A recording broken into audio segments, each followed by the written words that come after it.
Hello, everyone. I'm Bill Raggio. I'm a senior fellow at Foundation for Defense of Democracies and editor of FDD's Long War Journal. This is Generation Jihad, the podcast that covers all things in what used to be known as the global war on terror, but we now call the Long War.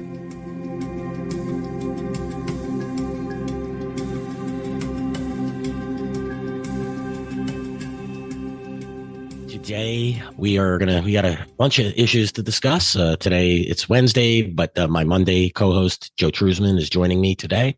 Joe is a research analyst and editor at FDD's Long War Journal. And Joe follows Israel, the Gaza, the West Bank, Lebanon, Hezbollah, Iran, all of these groups real closely.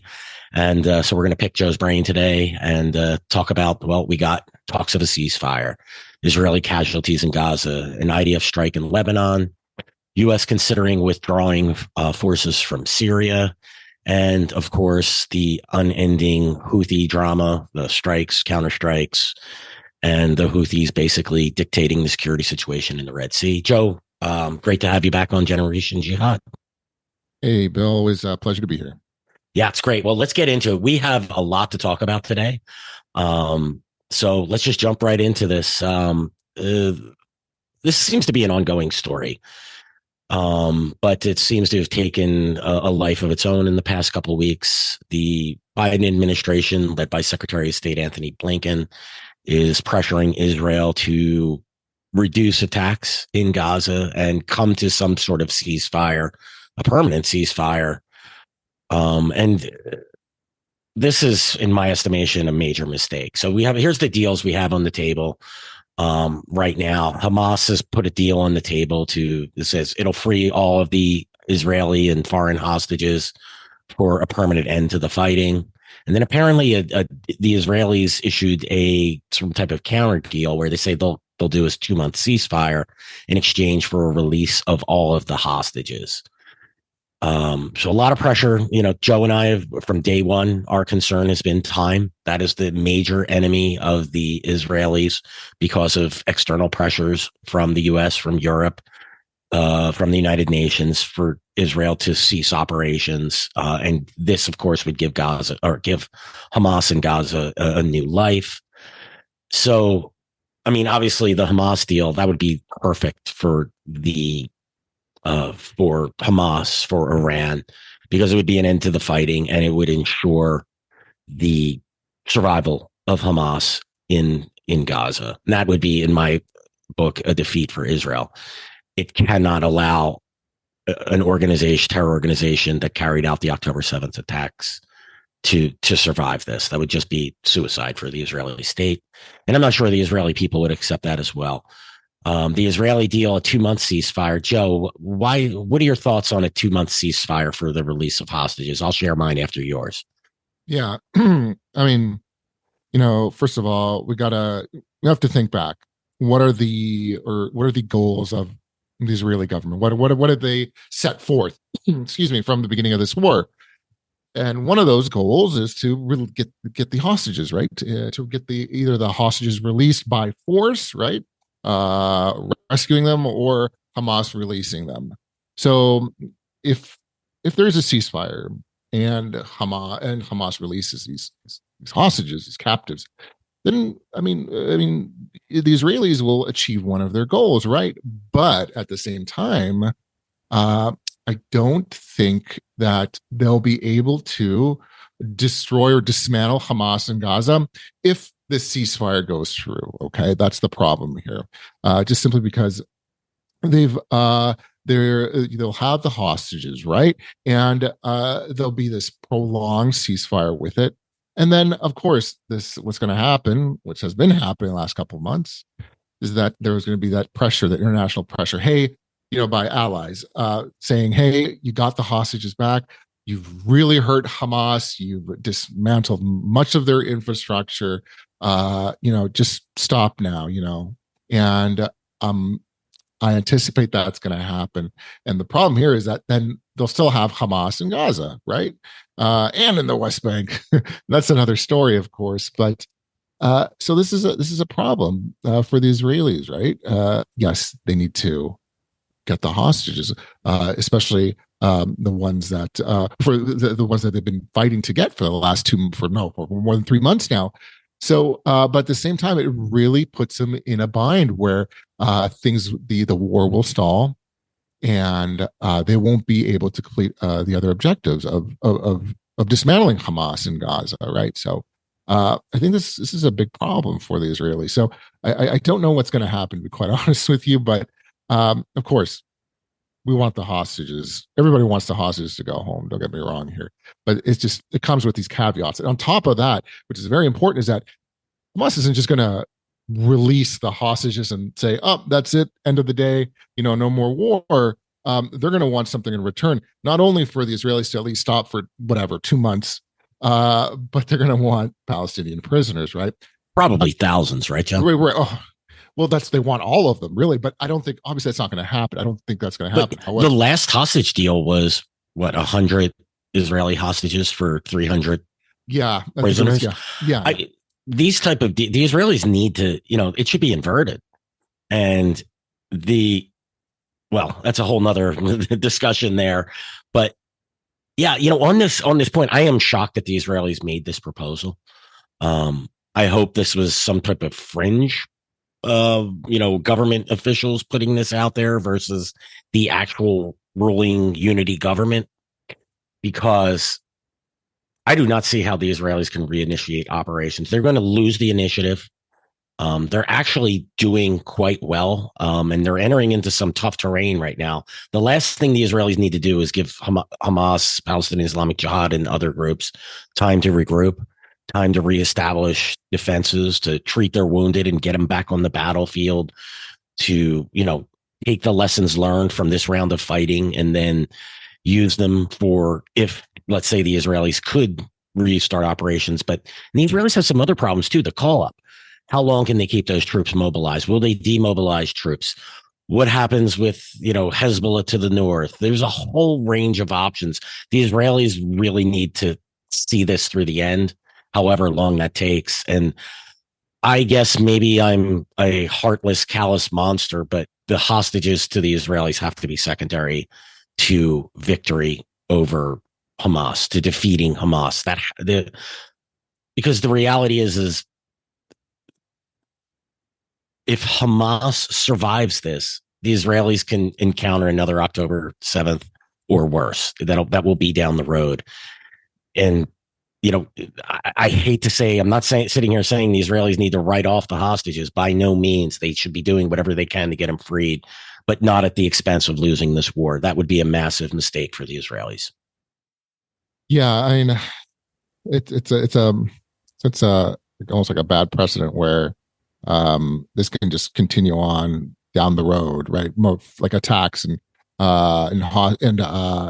kidnapping civilians and soldiers, right? Because obviously this isn't the first time this has happened, where civilians, or rather soldiers, specifically soldiers, IDF soldiers, have been kidnapped and for ransom, right, by terrorist organizations.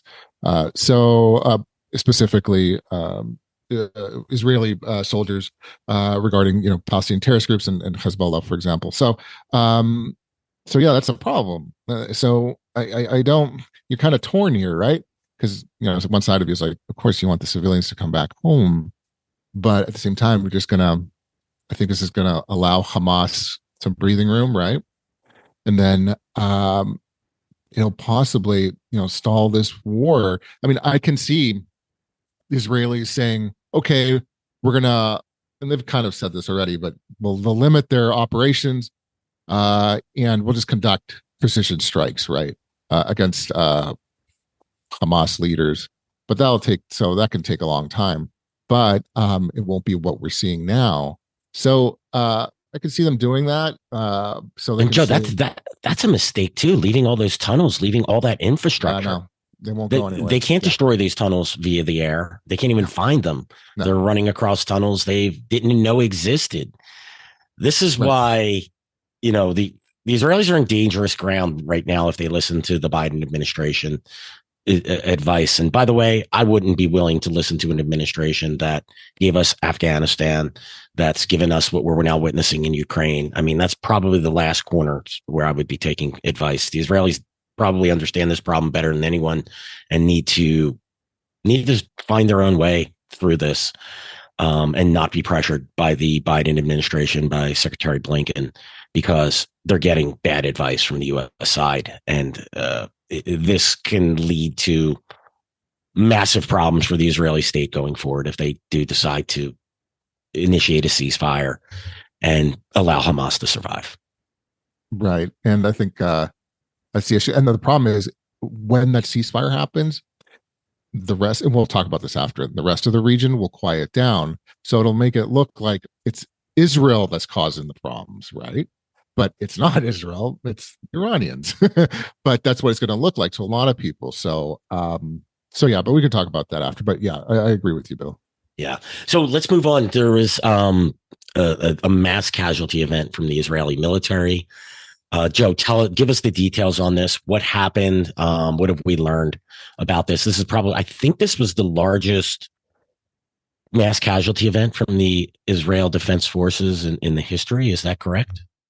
I'm not sure if in its history there was I'm not sure about the history because I know there were some pretty big ones in Lebanon actually. So that were more so, but for sure in the ground war in this year's rather the Gaza war we can say is the biggest casualty, but amount of casualties suffered by the IDF. But and I'll just say the IDF's doing an investigation. But from what has been reported, what I understand is that there were Israeli troops in a building or two buildings that were just adjacent to each other. They were setting up for demolition to destroy it, essentially. And Hamas operatives or members of Hamas fired an RPG at the building, set off the explosives, brought down two buildings with the troops inside, and as well as there was an attack on a tank that was nearby the building that was destroyed. So there were two events there, which caused this mass casualty event. And so, yeah, definitely a difficult day for the Israelis. And it just shows you, that one little event, or rather that one thing or one event or two events can really have a huge impact in a war, right? So that's the initial reports, right? It's only been a couple of days. So I'm sure we'll learn a little bit more further down the road. But yeah, that's what happened in Gaza. And yeah, again, it was a pretty bad day for the Israelis. Yeah, 21 killed in that single attack. Is that correct? Yeah, I believe so. Yes. Yeah, that's a tough day for the Israelis. And look, the just highlights what a dangerous place Gaza is. So we have the Israel Air Force launched an attack in Lebanon. Joe, tell us about this. What exactly happened? We've seen the Israelis going after targets in both Syria and Lebanon. What's stuck out to you with this strike?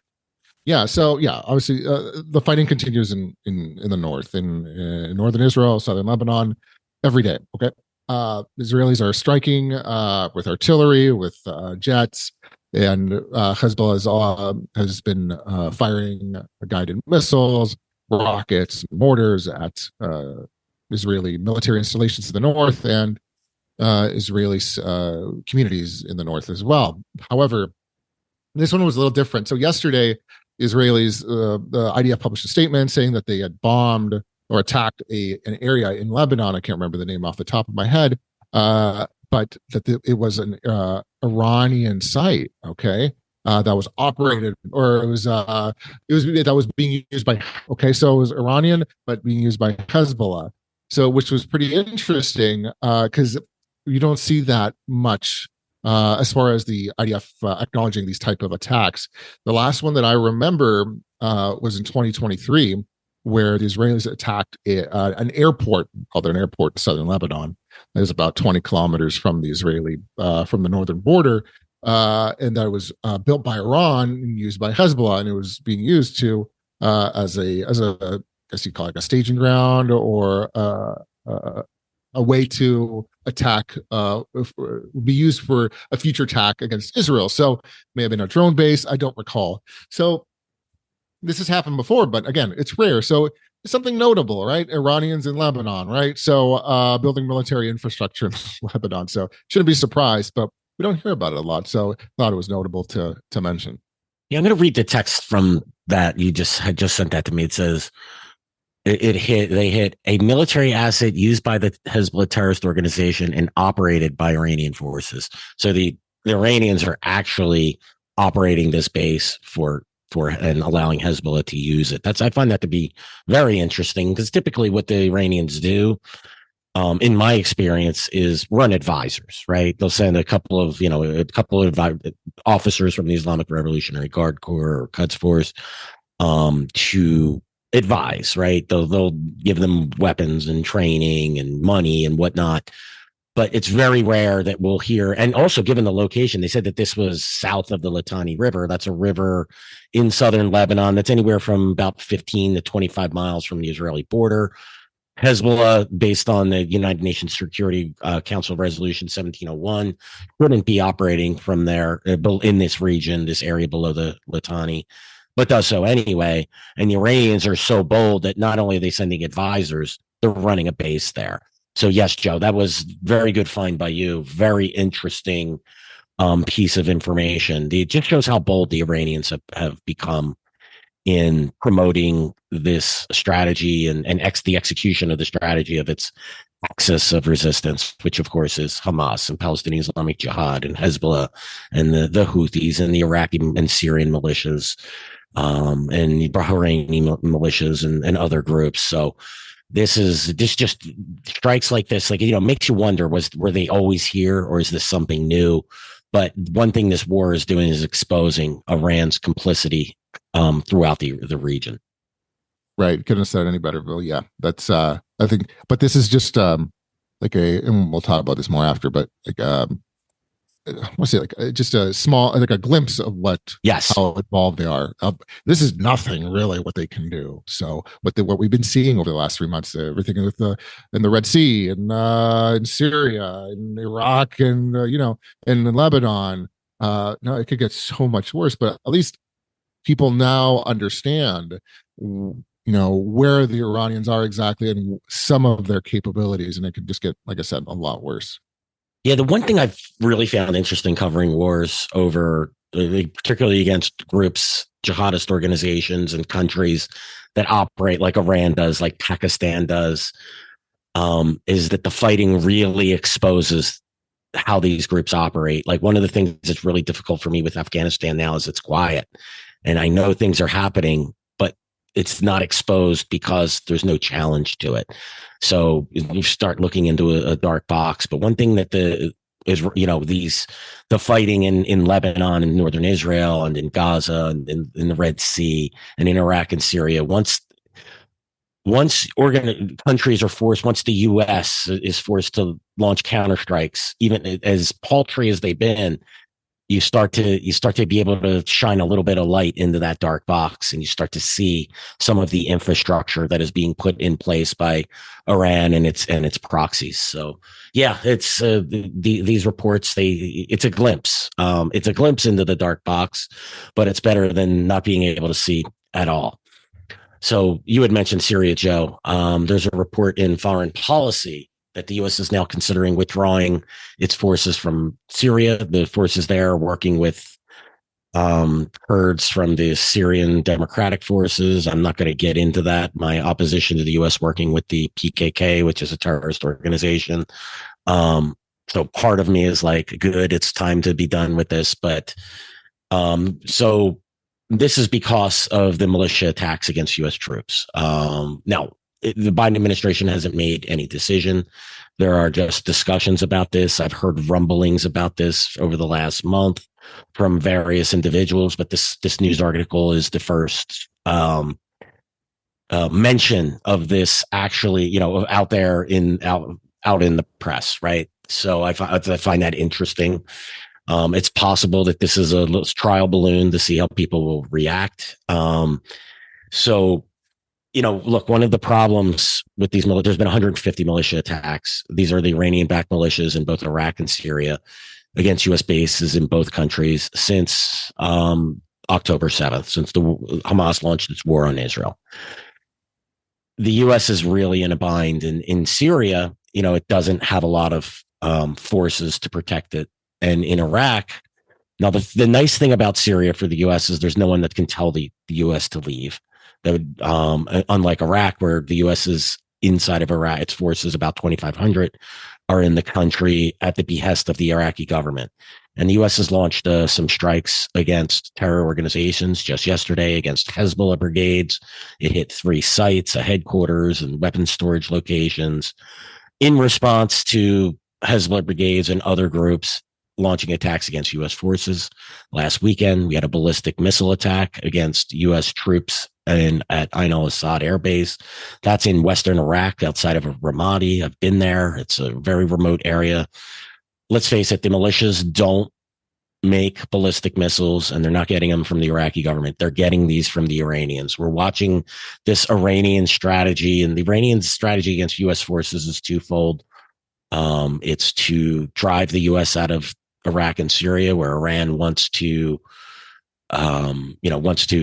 expand its influence. I mean, I'd argue Iraq is essentially a satrapy of the Iranians at this point in time. And the Iraqi government is starting to ask the U.S. to leave. And I think they may be serious this time. But the Iranians are also trying to put pressure on the U.S. to get Israel to stop military operations against Hamas. So it's a twofold strategy. If one of these two things happens, the Iranians win. So, Joe, any thoughts on what we're seeing now and with the militia attacks? They just seem to be every week I look, it was 93 2 or 3 weeks ago. Then it went up to 110. Then it was 130. Now we're at 150. These attacks they're endless. There are so many, and we're not even getting good reporting on them. We just know they're happening. Yeah, exactly. I think most of the reporting that I get is from the actual militias themselves, which is.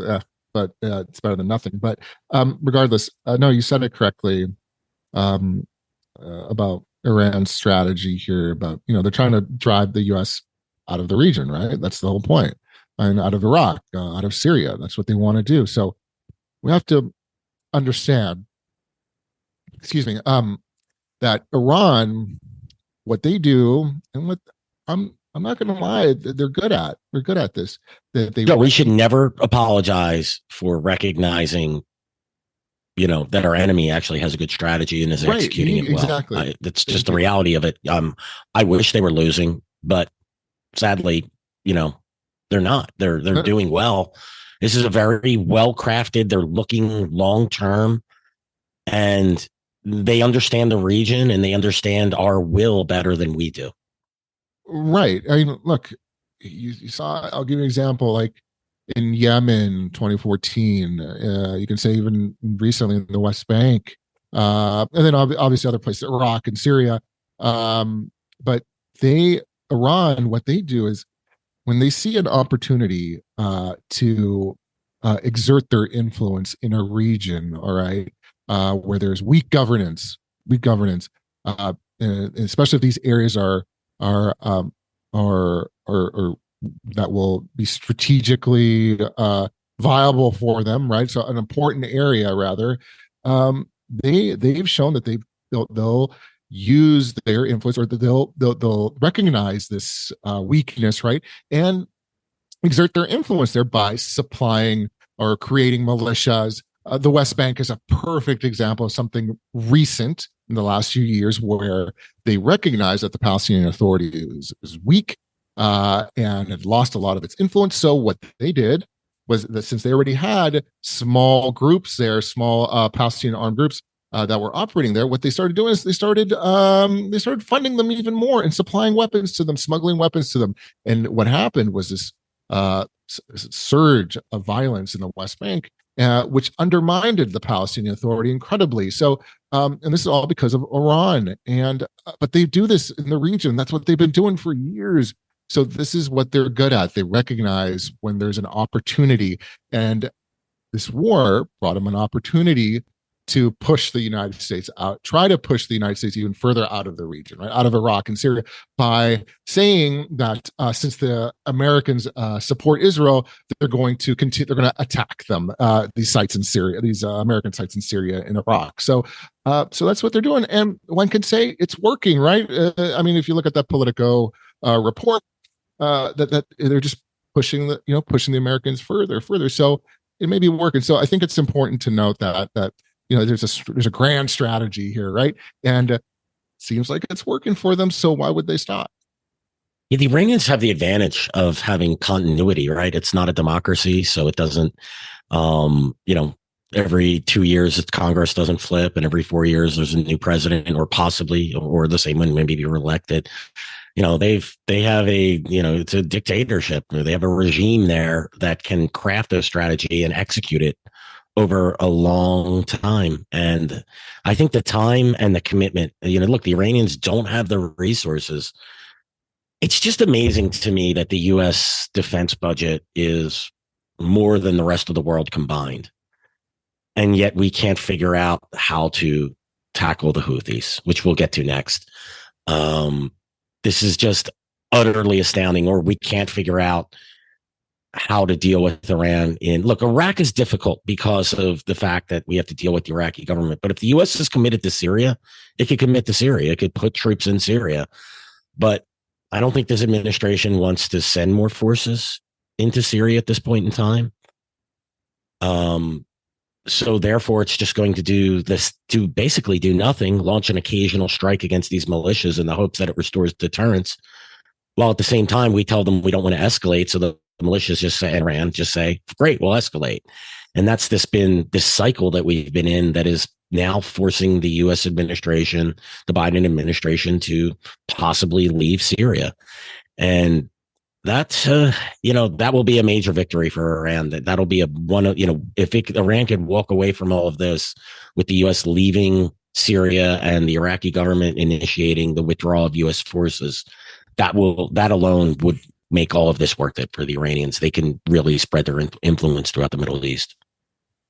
Oh, no, absolutely. Again, like you're saying, they're just playing the long game, right? So, and they're just taking advantage of opportunities that come up. That's it. And they're winning so far. So in the administration, they just don't want to. They don't want to commit the forces needed to really deter. People use that word a lot. I know, deterrence, but these strikes, like in Iraq yesterday, it did kill a member of the Hezbollah brigades. But these guys, they'll gladly if it's called fighting America, they'll sacrifice hundreds. One guy is nothing. I mean, let's be honest here. So it's not. They sacrificed thousands while the U.S. was in Iraq up until 2011, and didn't blink an eye. Exactly. There you go. So this is just, I don't know. It's not going to do much. And is it going to deter them? No. They're going to continue firing rockets at American bases, or American troops in Iraq and Syria. So there's got to be a different strategy here. But I mean, I feel like it's just being held back. The military is being held back for whatever reason. We won't get into it, but. Well, look, I mean, the reality is, like, if the U.S. wants to stay in Syria, it needs to beef up those bases so that they can't be overrun. That's my number one concern. Then increase the air defenses at the bases to be able to shoot down rockets and missiles and potentially ballistic missiles. And then they have to consider targeting. And like, again, in Syria, this is much easier because Syria is anyone could do whatever the hell they want in Syria. Syria is a free fire zone. The Assad regime doesn't control the government. It controls portions of Syria. So there's no one there to stop us from doing what we need to do to protect our forces. It's just a matter of will.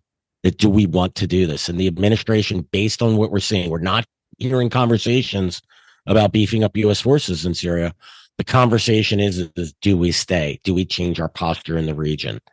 And that's going to, that's where we are. That's exactly where Iran wants us to be. That's exactly where the Islamic State wants us to be as well. The Islamic State will be a major winner if the U.S. is able to leave, and the U.S. targeting of Islamic State assets in Syria is removed. So, well, let's move on to the Houthis, Joe. We have It's funny when putting the shows together. It's difficult to organize everything until it's game time because something is always happening. Well, 39 minutes into this show, the Houthis launched yet another attack on they fired 3 anti-ship ballistic missiles towards a U.S. flagged, operated, and owned container ship. The U.S. shot down 2 of those missiles. U.S. destroyer, one of the missiles impacted in the sea. So, I guess you could call that success, but the reality is the Houthis were able to fire off 3 anti-ship ballistic missiles. Yesterday, the U.S. launched a strike to take out a couple of missiles on a launch pad. That succeeded. The U.S. did that unilaterally the day prior. The U.S. and this, what I will describe as a paltry coalition of 6 countries, launched a series of strikes against Houthis. But the week prior to that, the U.S. was launching unilateral strikes. So here, my whole point of mentioning this is the U.S. can't, despite the fact that the Houthis have disrupted not just U.S. shipping, not just Israeli shipping or British shipping or French shipping, but global shipping, where a lot of container ships and oil tankers are diverting around the Horn of Africa, making the trip more expensive, longer times for deliveries, insurance costs are skyrocketing. And the U.S. can't muster, or the international community, I can't blame this all on the United States, but can't muster a coalition of but 6 countries that are willing to target the Houthis. Only 2 of them that would be the U.S. and the United Kingdom, to actually provide military muscle to do so. The rest in sort of a support role. Only 6 countries would name to it. Even Operation Prosperity Guardian, which is a purely defensive mission. This is what the shoot down of the 2 missiles today that were targeting the U.S. container ship. That was very likely done under Prosperity Guardian. It's a purely defensive mission, just designed to escort the ships through the Red Sea. And the U.S. could only get 11 countries to sign on to that. I think this really bodes ill for what this administration claimed to be when it came into when it came in to govern in 2021. It told us the adults were back in the room and they were going to restore relationships. And yet the United States is unable to assemble a coalition because in order to oppose what are essentially pirates at this point, and has elevated a second-rate militia that would be the Houthis into a regional power that is able to impact global trade. This is just absolutely stunning. I think this is what declining empires look like. And I think that the U.S. government's ability to assemble coalitions really has to be looked on with a gimlet eye on this, because this should be a slam dunk, and the Houthi problem should have been put down about a month ago. I would have guessed about a month or so of military campaigning, of heavy hitting, not just from the U.S., would have really reduced Houthi capabilities. And yet here we are going tit for tat with the Houthis. Joe, I realize I ran it there a little bit, but what are your thoughts on the U.S. Operations against the Houthis, and how does this fit into Iran's wider strategy? No, again, you read my mind with most of what you said. Just a quick correction earlier about the American plan to withdraw from Syria. I think I cited Politico, but it was actually foreign policy. Oh, yes, foreign policy. Sorry about that, foreign policy. No. It was it was foreign policy. Regardless, it's you said it. The Houthis are second-rate militia with ballistic missiles and drones and an assortment of weapons provided by Iran, right? So, and they're showing that this second-rate militia can effectively almost shut down the Red Sea, right, to transit. So, if the Houthis can do something, and I just as an analyst, I think, well, I like to try to think outside the box, and in these situations, well, if the Houthis can do something like this, I wonder if Hezbollah can do something similar in the Mediterranean, right? Maybe not as effective because it's different. The geography is different, of course, but because Hezbollah, they received a lot of their weapons from Iran, so they have different capabilities, but still. So I think about that, and it's a huge problem where these groups, these terrorist organizations, have the capabilities of these of armies, right? Like they shouldn't. This is crazy, but they're able to. It's So almost like we shouldn't call them militias anymore. And I mean, it's shorthand, it's sort of established, but they're easy. more than that. They're more than that. Yeah, you're right. I mean, look, they if you look at a Houthi, I'll give the Houthis as an example, but you see this across the axis of resist, the members of the axis of resistance. But if you look at their statements and when their military spokesman comes out, it's not some guy dressed in like, he's not, it doesn't look like a terrorist like you would think. He's not, he doesn't have his face covered. This guy's wearing a military uniform, okay, Standing at a podium. in a podium, and it's all, it looks professional. Again, going back to, I'm not trying to praise them, I'm just telling what's happening, the facts. So, this is what I think, that's another thing they're trying to achieve, right? That, hey, we're not a militia, we're an actual military, we're part of a government. At least that's what they're trying to convey, right? So it's true. So When yeah. Joe, you look at Hezbollah and you look at the Houthis. I mean, Hezbollah essentially controls the government of Lebanon by and large, and the Houthis control the capital. I mean, so what are they exactly? They do actually they have the weaponry. Both militias do. Both groups do. Yeah, they're transitioning beyond just these Iranian plot proxy militias and into something a little bit more. And we're watching them, you know, again, Hezbollah itself, it's not just launching a small scale guerrilla attack. Now it has an army, and we have to recognize these things and put them into context and then treat them in a certain way. We can't, I think the old way of thinking about these groups is just merely proxy militias who are operating covertly. We have to put that aside and start dealing with them in a different way.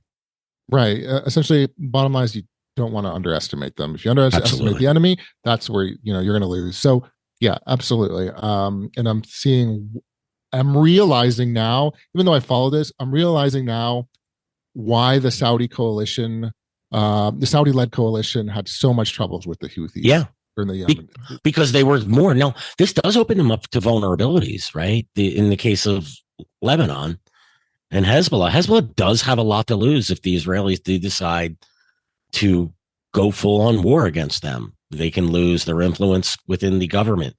They can lose their military. They can lose those rockets. So I think if we have to, and this is what I don't understand about our reaction or lack thereof, or our insufficient reaction to the Houthis. The Houthis do have a lot to lose. They do have a military. They do have enemies within Yemen. They're still fighting a civil war. If the U.S. hit them hard, it could put a lot of pressure on them.